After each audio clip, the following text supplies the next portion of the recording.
Hey there, villagers. This is the Urban Crossing channel, and I want to welcome you to my island known as Tafiti. And just a little bit about this channel. This is my debut video, but we're going to be going through a process of worlds colliding as I share with you some of my passion for urban design and placemaking, town building. And my plan is to visit a dream island once a week and take a look at how other folks are designing their islands, building their towns and neighborhoods. And we're going to talk urban design, placemaking, and all of those big ideas in the world of creating places that people love. And through this past year, Animal Crossing has renewed my passion for creating places that are calm and inviting and neighborly. And I think everyone has a different take on what those places look and feel like. So for this first video, I'm going to give you a little tour of my island and share with you some of my thought process and how I went about creating it. So I do have a 5-star island, and it's definitely still behind a lot of folks that I see online. It's a little bit simplistic compared to some of the other ones that have really intricate terraforming and decorating, and it seems like every inch is decorated or designed in their islands. But mine has a pretty simple layout, so let me show you the map here. So you can see down in the town area where resident services is located, you can see a grid. And I think it's important to have a traditional street grid in any kind of neighborhood because it encourages intuitive travel through the neighborhood. It's not easy to get lost. You can just go from one direction to another, north, south, east, west, and the streets make sense and they're simple to follow. And so my town is situated in the center of the island for the most part. Um, and then I have little nooks and crannies throughout the island that we'll explore together. But I just wanted to show you this grid. And in traditional neighborhood development, the grid is an important part of what makes a neighborhood accessible and what makes it easy to get around in. And so often today, what we see in cities is a tendency to build cul-de-sacs and these isolated neighborhoods with only one or two entrances and exits. And it really creates a lot of traffic problems. Whereas a traditional neighborhood design and development pattern is going to have this street grid so that the traffic gets distributed throughout the neighborhood. There are many entrances and many exits, and if there's a wreck on one street, it's not going to bottleneck the entire neighborhood. So there's a lot of practicality with this type of design, and it also lends itself to many modes of transportation, traveling by car or bicycle or on foot. Um, so I really wanted to have my core houses and civic buildings to be together within a walkable distance from each other as I built my island, just to feel like what I think a real neighborhood should look like. So let's go back here and give you a little bit of a tour. So you can see you have a couple of options when you leave the airport here. We're just going to go up the center. Now, notice here there's a promenade, a street line promenade. I like the symmetry of it. And it kind of creates a statement like this is a special place that you're entering. And here we have the village plaza. And I like to think of this as the focal point of my island. And as you can see, I've decorated it for Bunny Day. Excuse me.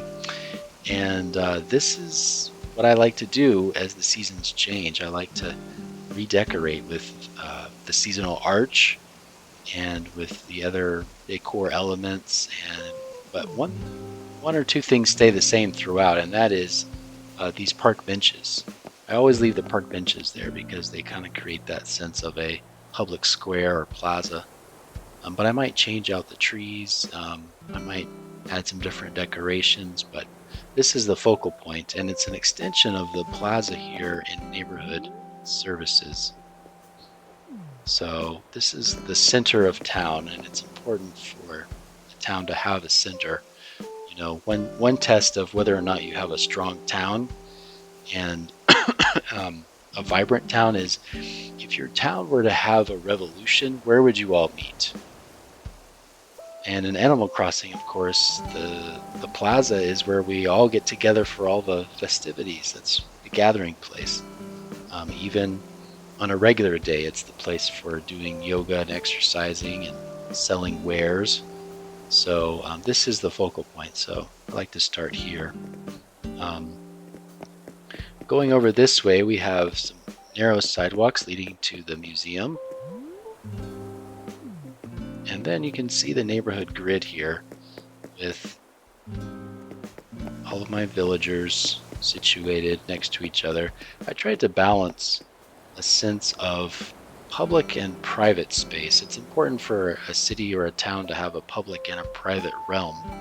So you can see here there's a clearly defined boundary for which is public and which is private. So I'm entering the private realm right here, and you can see it gives everyone a little bit of space to decorate the way that they would like to. And I've tried to kind of match decorations with the style of the house or the personality of the villager. And the fencing style can be different as well. Going over here, we have Goldie. Goldie's a dog, so naturally she has a puppy in her front yard. But here, everyone gets their own private space. And in cities these days, there's this big debate over, McMansions versus huge public parks. And, do people care more about having a swimming pool in their backyard, or would they rather have a community pool, or would they rather have a park in their front yard as opposed to a huge lawn?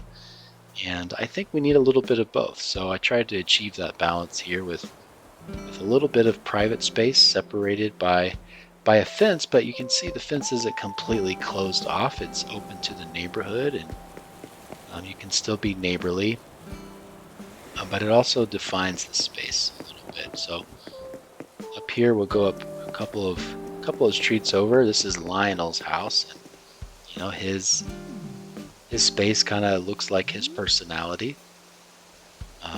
He's more of a refined individual, and so everyone gets to have their little piece of the island that looks like their own personality. So over here we have a promenade, and you'll notice I have a little bit of terraforming that I created here, but not a whole lot throughout the island. I really wanted to keep the topography of the island as close to the original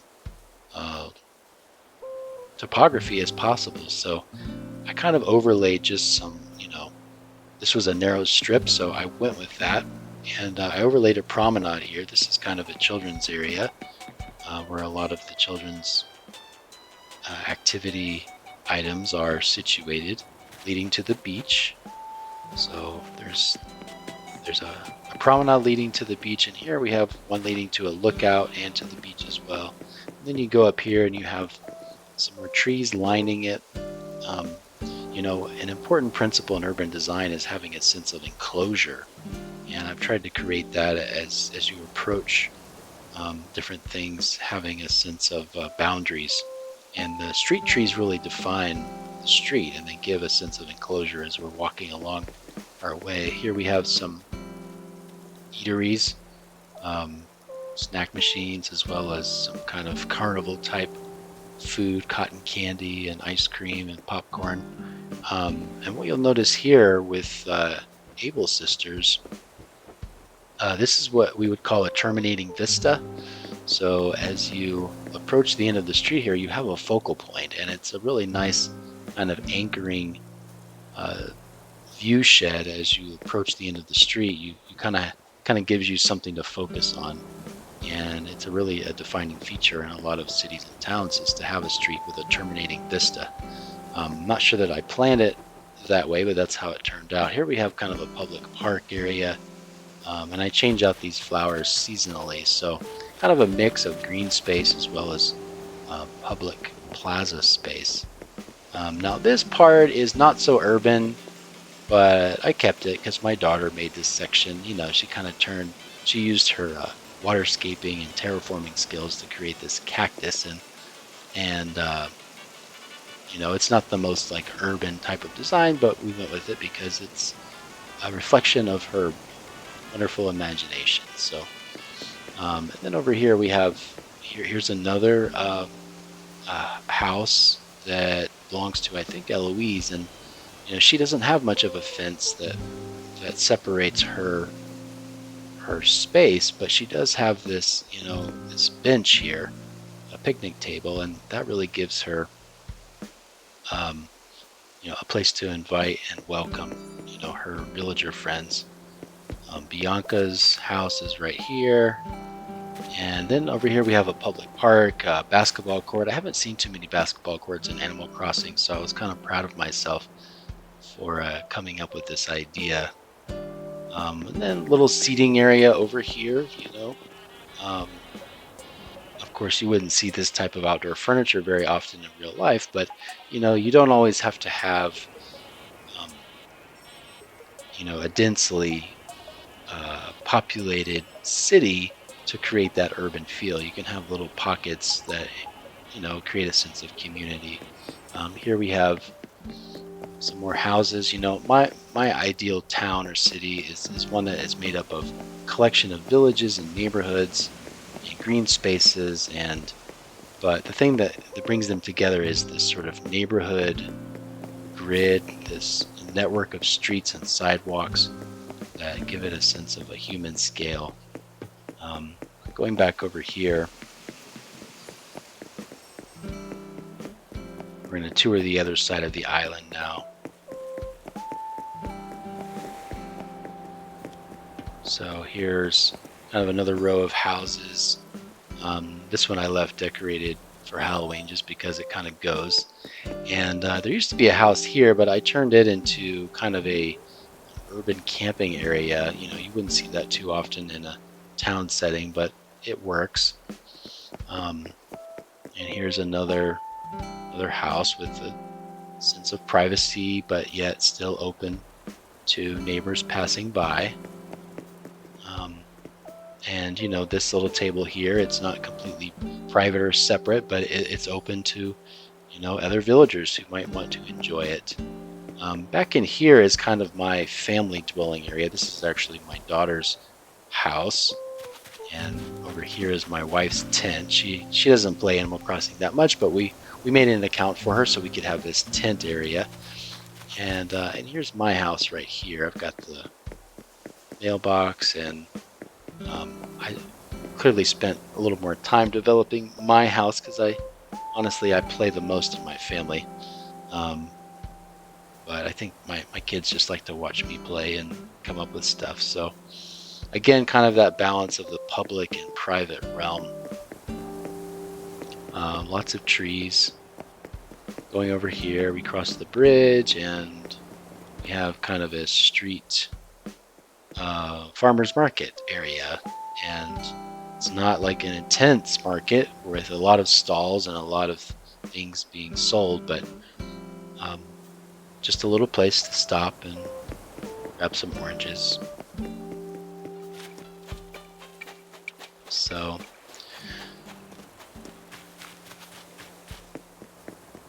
but what I'm curious about is, what is your philosophy as you create your islands?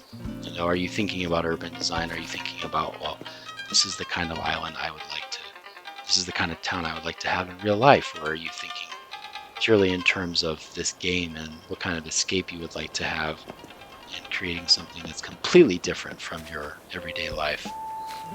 So everything in this game is really built on a human or animal scale, if you will.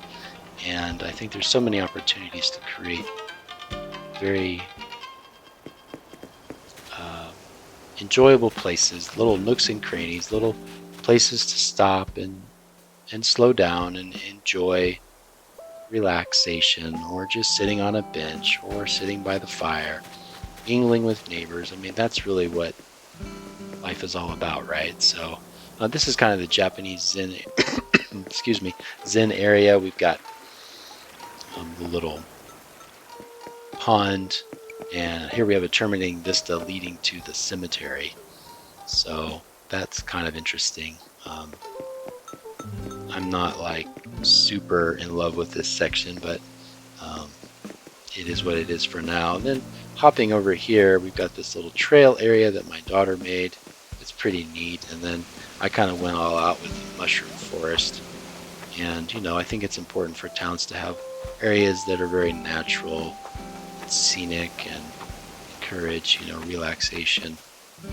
It's really hard to keep these paths clear of flowers. I need to put down the design things that cover them up so they don't grow flowers anymore. But so here's this little mushroom trail. We've got a nature trail up here. Here's a live music venue. It's important to have these types of venues in any town, just as a place for people to gather and enjoy music. But we've got more of a nature trail up here. I think I did this one before the mushroom forest, but again, you know, there's a little something for everyone. But you know, you can have nature in the midst of your town. You don't want to have, you know, too much nature, like say in a downtown area, because then well, I'm just speaking in real life. You know, the function of trees in a downtown area is to define the street and to provide a sense of enclosure and shade. And so, you know, it's important to select trees that are not just pretty to look at, but actually serve that purpose, and don't encourage, you know, invasive bird species or lots of, you know, debris or waste that drops from the tree, if you know what I mean. So there's a very practical element to street trees, and it's for the purpose of defining the street. So sometimes we can go a little overboard with our love of nature in an urban area, but nonetheless, sometime I'll do a video where we talk about the transect, which is a newish concept in urbanism. And we could really go in depth as far as analyzing transects here in Animal Crossing. But this is just kind of a basic tour of my island and some of my urban design philosophy behind it. I dropped an egg here. And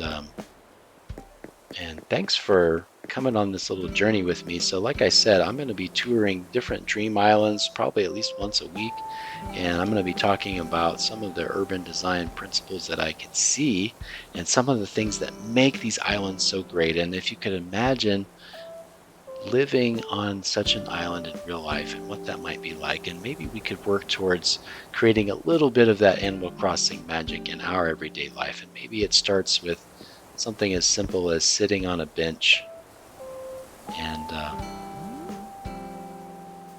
taking time to just watch the world go by. So with that, I'll leave you to it, and I'll see you next time. Thanks so much. Bye-bye.